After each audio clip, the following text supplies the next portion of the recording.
మా పెద్దలకి అందరికి కూడా ధన్యవాదాలు. ఈ కార్యక్రమానికి చేసిన విలేజ్ల నుంచి వచ్చిన మండలం నుంచి వచ్చిన మన ఆదివేశ పెద్దలకి పిల్లలకి అందరికి కూడా నమస్కారాలు. మరి ఈ రోజున మనకి చైర్మన్ మీద రావడానికి కారణం గత 25 సంవత్సరాల నిరీక్షణ ఉన్నది. ఆ నిరీక్షణని మన బ్రహ్మారెడ్డి గారు నెరవేర్చారు. వారికి ప్రత్యేకంగా ధన్యవాదాలు.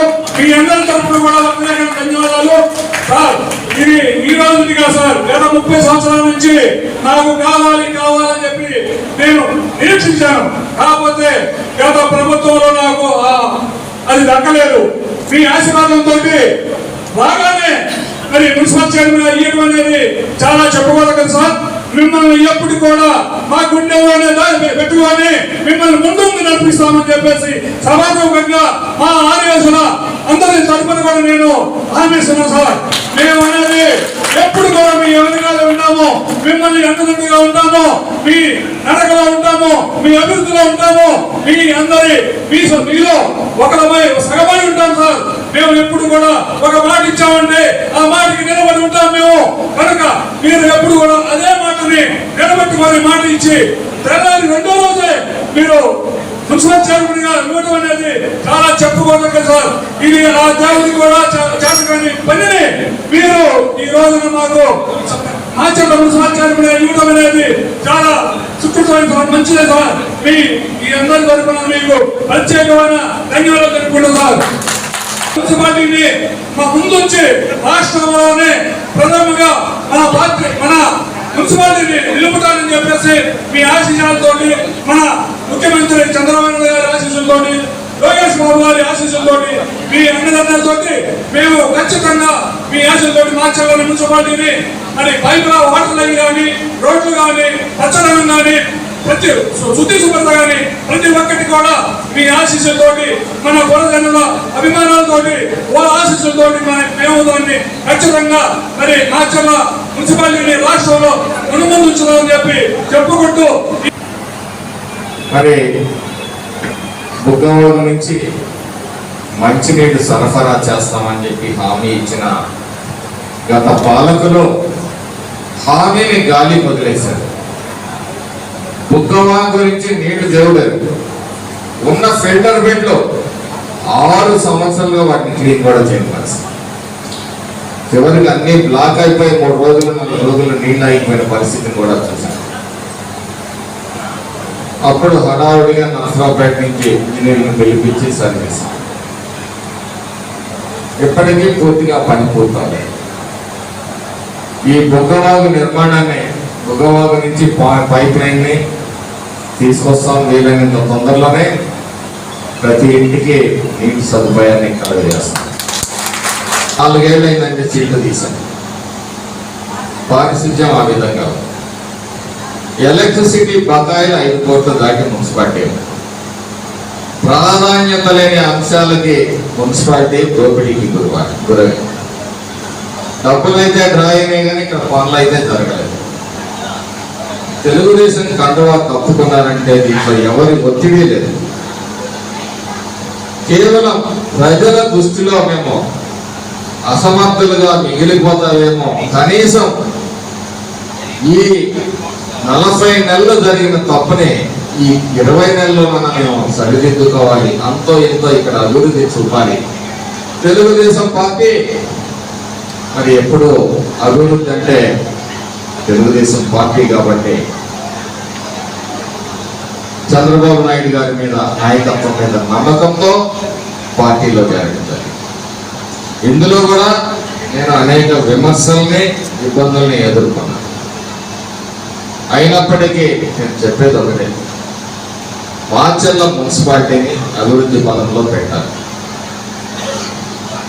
మరి 5 కోట్ల కరెంటు బకాయిలు ఉన్నాయి, పారిశుధ్యం లేదు, నీళ్లు లేవు. మరి గత పాలకులు రోడ్లు లేవు, ఏం చేశారనేది అర్థం కాని పరిస్థితి.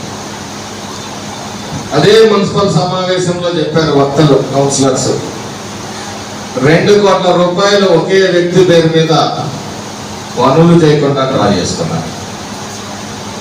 ఇది ఒక మున్సిపాలిటీలోనే కాదు, ఈ నియోజకవర్గంలో చాలా గ్రామాల్లో కూడా పనులు చేయకుండా డబ్బులు దోచేశారు. ఖచ్చితంగా అన్నింటినీ బయటకు తీస్తాం. దేవాలయాల భూములు కబ్జా చేశారు, వాటిని బయటికి తీస్తాం. అన్నిటినీ ఇచ్చేసి రేపు సెప్టెంబర్ నెలలో చంద్రబాబు నాయుడు గారు ఈ రాష్ట్రంలో రెవెన్యూ సమస్యలు అనేకం ఉన్నాయి కాబట్టి రెవెన్యూ సదస్సులు నిర్వహించి ప్రజల నుంచి అర్జీలు తీసుకోండి. మీ భూ సమస్యలు ఏమన్నా ఉంటే ముందు ప్రజల నుంచి అర్జీ తీసుకొని మరి మెల్లిగా ఒక్కోటి సార్ట్ అవుట్ చేసుకుంటున్నారు అని చెప్పేసి ఆదేశం ఇవ్వడం జరిగింది. బహుశా మొదటి వారం కావచ్చు, రెండవ వారంలో కావచ్చు రెవెన్యూ సదస్సులు మొదలైతే ఈ అవకాశాన్ని ప్రజలు వినియోగించడం. ముఖ్యంగా మొట్టమొదటి వ్యాఖ్యాత రాజు గారు అన్నారు, ఈ గెలుపు నాదని. ఈ గెలుపు నాది కాదు, తిరగబడ్డ ప్రజలది, ప్రజాపడ్డ ప్రజలది, అణిచివేతకు గురివేయబడ్డ ప్రజలది, దోపిడీకి గురైన ప్రజలది. సృష్టిలో నేను చాలా సందర్భాల్లో చెప్పాను, సృష్టిలో ప్రతి జీవి స్వేచ్ఛ కోరుకుంటుంది. మనం ఒక పిట్టని కట్టేసిన, పిల్లిని కట్టేసిన, కోడిని కట్టేసిన ఒప్పుకోదు. మరి పల్నాడు పౌరుషాల గడ్డ గత కొంతకాలంగా బానిస సంఖ్యలలో కట్టివేయబడి స్వేచ్ఛ కోసం ప్రజలు పరితపించి ఒక నాయకుడు మాకు అండగా వచ్చాడని చెప్పేసి మీ అందరూ ఒకటే, మీ అందరూ స్వేచ్ఛ కోసం అయితేనేమి, మంచి కోసం అయితేనేమి, సంక్షేమం కోసం అయితేనేమి ఆలోచించి మరి ఈ అఖండమైన విజయాన్ని చేకూర్చిన మీ అందరికీ కూడా పేరు పేరున ధన్యవాదాలు తెలియజేస్తాం.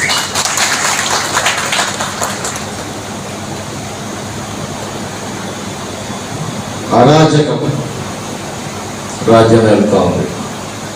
ఏ భూమి ఎవరిదో తెలియదు. చాలా మంది ప్రహరీ గోడలు అడావుడిగా కట్టుకుంటున్నారు.